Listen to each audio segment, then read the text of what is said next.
would have their goblet full of topical lidocaine, dip the needle in the lidocaine, and then do the piercing.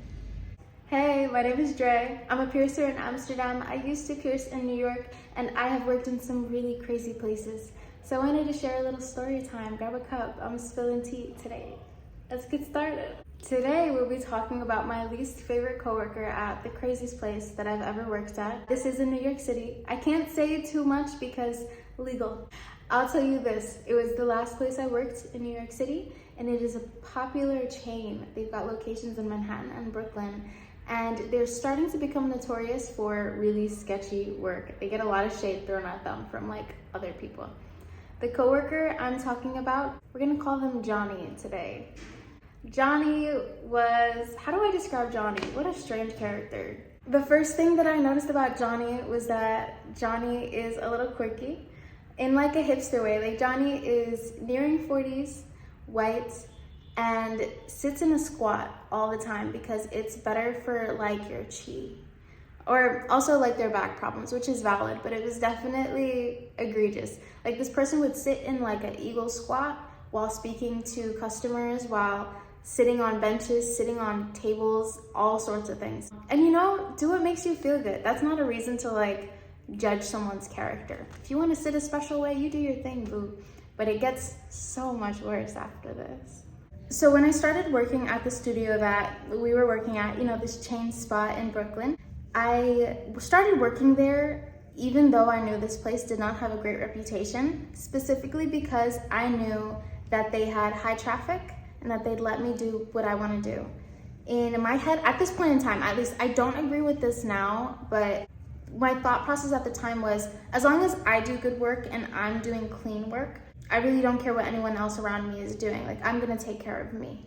I need to make my money. That was my thought process. But this shop was notoriously not very good. The first big red flag about Johnny was that Johnny would defend this shop to the death. Like, I don't know why everyone's talking so bad about this place. Like, this place takes care of me. We do good piercings. We're super famous because we're just that good.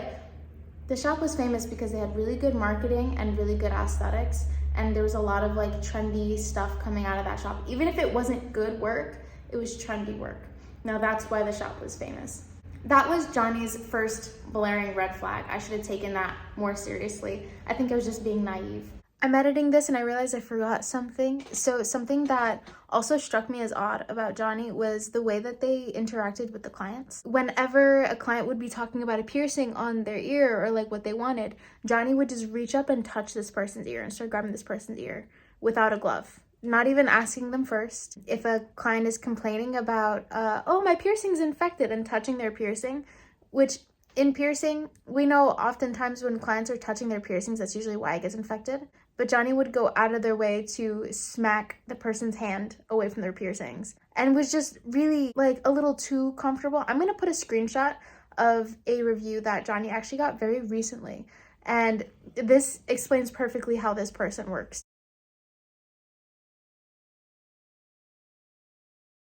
The first working issue that I had with Johnny is that I realized that the clients that would come back with issues were always Johnny's clients. And the big one was the belly piercings. Oh my God. Johnny would do these navel piercings with the bar significantly too short. Actually, the bars were pretty long. Johnny would just take so much tissue and it'd be crooked, it'd be so incredibly deep the way that it was pierced that the top ball would start to embed into the piercing and the client would have to come back and get the ball taken out. I saw so many tears and so many of us trying to fix these poor people's piercings. They were unfixable piercings, but we really did our best. We had this one person who was like bending custom barbells, like taking shorter industrial bars and bending them specifically to fix Johnny's work. That's how bad it was. Why do you need an industrial bar for a belly piercing? It'd be similar things for other piercings too, like the septums would be pierced through the cartilage. Cherry piercings would be pierced like way too deep, like beyond the cherry, okay? It was really crazy to look at. So on Saturdays, we had these really long walk-in lists. Whenever we would see certain piercings on that list that we knew that Johnny would mess up, we would skip Johnny on the list. Let's say mine was like an earlobe, and then Johnny was gonna be a navel. I would skip the earlobe and take Johnny's navel piercing to make sure that we could keep our clientele as best as possible. And the crazy thing is there's so much evidence for all the crazy things that Johnny was doing, but management didn't care. We reported Johnny so many times. Management didn't care as long as they were making money. They did not care at all whatsoever. And it gets worse. Johnny was also really dirty. Something that you should know about New York City shops is in the couple years that I worked in New York City, I never met someone from the health department. Like, I've never seen health department people show up to check out the piercings. Never, not once. Johnny really took advantage, first and foremost. So we had a sterilization space, and it was small and kind of grody, but a lot of us respected that space and used it correctly and made sure that we cleaned up after ourselves. Johnny rarely ever used that room. Johnny had this goblet, this little like Party City plastic cup, would fill it with alcohol and just like cold soak jewelry. If you have an issue with me saying something against cold soaking, block me. We won't get along. That's not my problem. Johnny would just straight up cold soak things in this plastic goblet and would just reuse the goblet because the goblet was like this thing that Johnny would show off.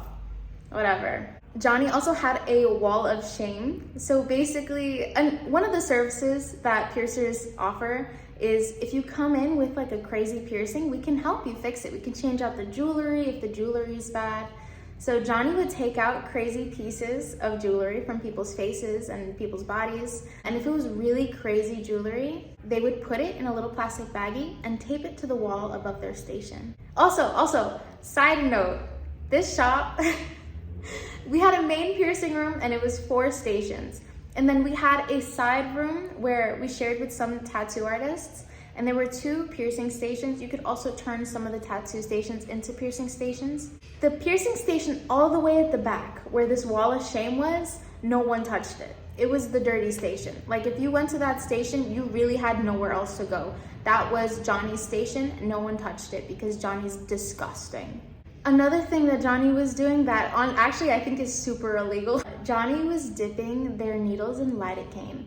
So people would come in and ask, oh, like, do you have any numbing for the piercing? Mind you, you have to be licensed to do any kind of anesthesia, and most piercers are not licensed. And Johnny would say, yeah, I can numb it, and would have their goblet full of topical lidocaine, which, by the way, doesn't numb anything.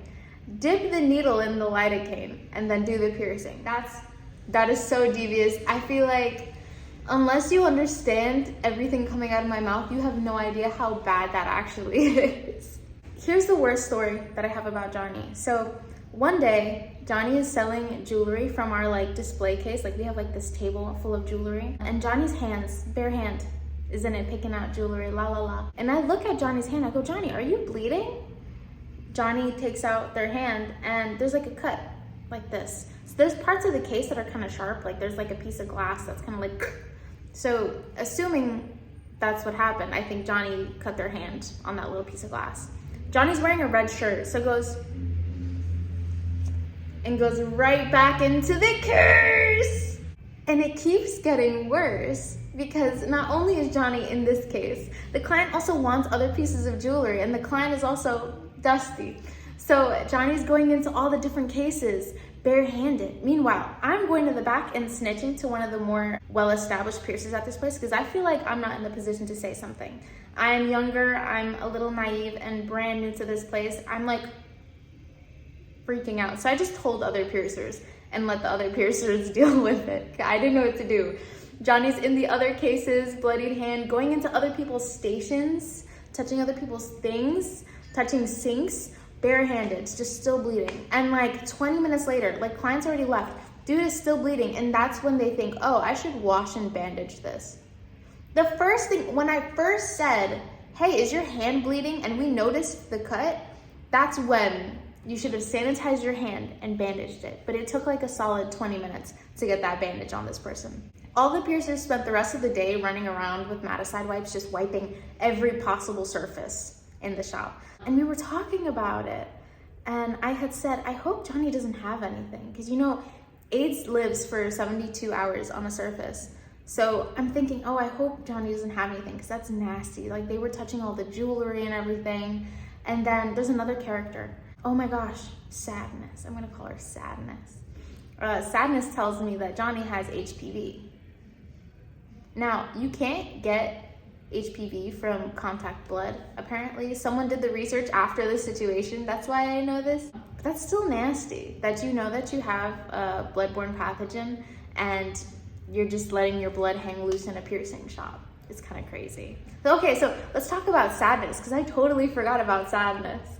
Sadness has been piercing for at least 8 years. She's really chill. She just has like a very heavy past. Like, whenever she talks about things, like, it kind of, you can't help but notice that she's like oozing lore that's very sad and dark and deep. Sadness is Johnny's piercing teacher. Sadness does not claim this. They used to work at a shop together, like a really crappy, crazy place, like a long time ago. And Johnny, this is how I got this lore about Johnny. Johnny wanted to be a tattoo artist, but I guess something didn't work out. So the shop owner was like, hey, Sadness, can you teach Johnny how to pierce? So Sadness, as like a young 20-something, shows Johnny how to do basic lobes and helixes and stuff. It takes about a week. And then Johnny just goes off and pierces anything. Like, that was literally the extent, a week of lobes and helixes. And then now Johnny's a full piercer and is piercing faces, genitals, anything else on the ear that Johnny is not certified to be piercing. That's how Johnny got into piercing. That's how bad this is. Like, y'all can't just be walking into random shops and talking to random piercers, because you never know what kind of experience some people have. You need to look at the individual artist's work, because shops don't care who they hire.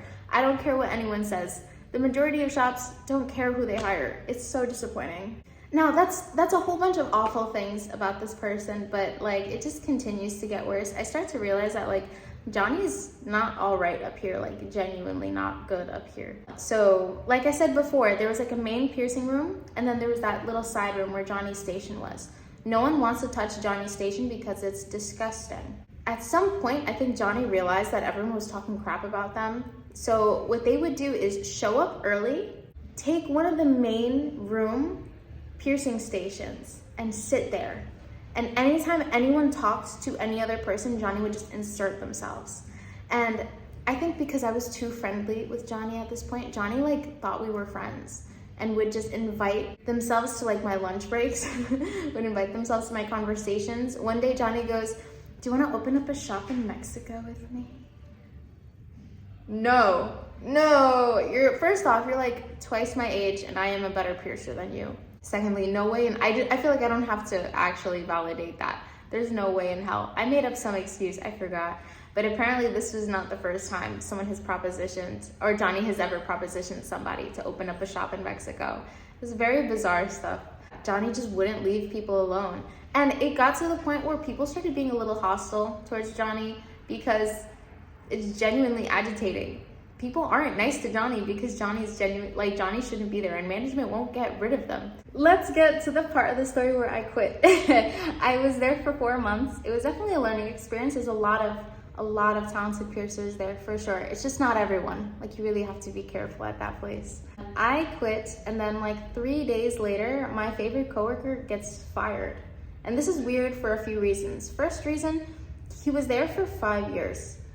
He had a clientele like a lot of other piercers didn't, because he was so consistently there and he was a good piercer. But two, on those days where there'd be like a super long walk-in list, there was no manager. So that would just be unorganized chaos. I'm gonna say his name, he won't mind. Danny, he would go out into the room, make the list, command the room, and make sure that everyone was taken care of in order. Like, he kept the place running on those really, really crazy days. Now, you can feel however you want about him. He was a good worker. Like, he did his shit. And he beefed with the managers because the managers were dumb. And that's verifiable by most of the people there. So he gets fired. And then guess who gets promoted to head piercer? Johnny. Isn't that crazy? Isn't that crazy how life works? This is just a cautionary tale, just to let you know that this is the way that a lot of shops are run. You should be researching your individual piercer, not the shop. And also, if anyone's going to do anesthesia on you for a piercing, ask for certification or licensure and make sure it's not lidocaine. Because if they're gonna do it, it's not gonna be lidocaine. I'll tell you that much. That's not how that works. Stay safe. Love you guys. And if you want to get pierced by me, I'm on lidocaine in Amsterdam, so I'm super accessible. My Instagram is in the bio, so you can take a look at my work. Bye.